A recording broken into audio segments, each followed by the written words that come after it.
Money, Power, Respect is a project run by a group of young volunteers from Derby. Each volunteer has their own personal story to tell and how they came to volunteer with the project. My name's Alex. Moved to Derby 16 years ago from Yorkshire. And I'm a beatboxer.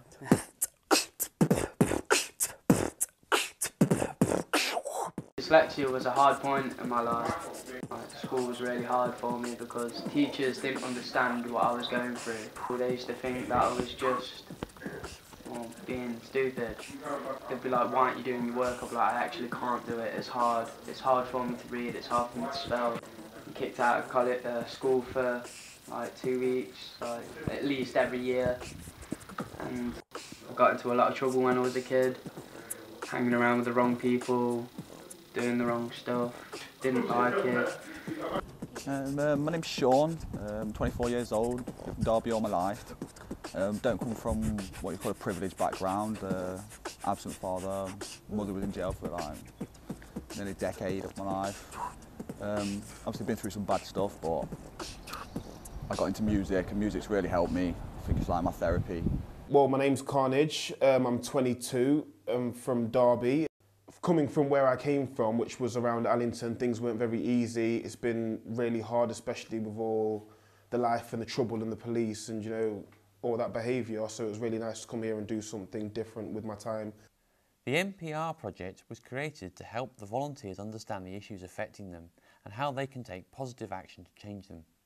Ruth Richardson, the project lead, explains further.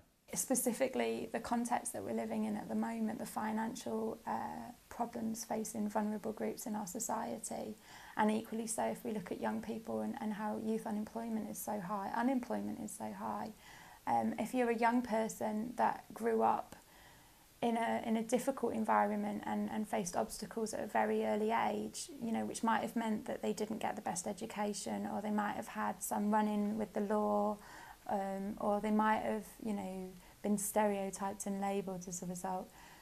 It's even harder for them to be able to, you know, prove themselves and feel empowered and feel like they participate at a meaningful level.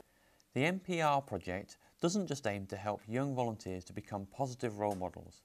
The volunteers also learn new skills to be able to lead workshops in the communities around Derby to help inspire other young people. Simon Jones explains further. So I'm Simon Jones, I'm a freelance youth worker. Been working with a lot of the young people that are on this project on previous projects, and I've worked with some of the young people in past projects in different capacities, so I've got a relatively good relationship with a lot of the young people on the project. So I guess I've been trying to help the young people develop their ideas, help empower them to develop some of the skills that they need in order to run the project themselves, because it's a youth-led project, and I guess generally kind of be around as and when is needed for any kind of guidance. The young people that have been involved in this project, they've gone through a process where they've tried to develop the kind of skills that a facilitator would have or a youth worker would have, so that they can then go out and work with other young people that exist in the city, in their communities, etc. It's been hard for me because I genuinely, obviously, you know what I mean, I've got bills to pay just like everybody else and stuff like that, but then I think the side of this, that you were doing something positive for the community and really genuinely helping from a selfless act, really, and seeing people out there that haven't got as many options and feel a bit alone, and that it's good to know that we're here to help and people can come here and get involved and we could do activities, we make music, we do great things with them. I always thought this was such a great way to go about things, and it just pushed me forward. And since I make music anyway, it was kind of just a natural lead for me to take.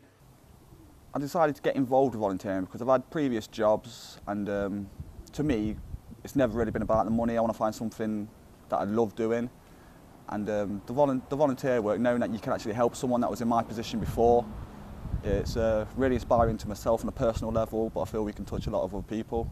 Because it is through the media and music, sort of music that it is about has a very negative stereotype, and a lot of people propel that negative stereotype. But if you can express yourself on a negative view, but in a positive way about the way you can change it, and the way you can change yourself to change others, then it's always ends in a positive.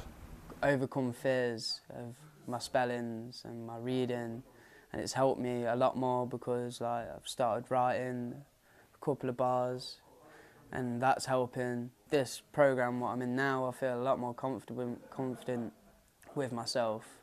The group has led lyric writing and positive graffiti workshops around the city and plan to use the CD of songs they've written to challenge the negative preconceptions about hip-hop and the messages it can deliver. And I would like to try and help work with other people, to try and help inspire, empower other people to realise their own potential, to realise the power that they've got, to realise that when we believe in ourselves, when we understand the power that we've got as individual people, especially when we work collectively with other people, there's absolutely no doubt at all that we can change the world. Straight up, we can change the world.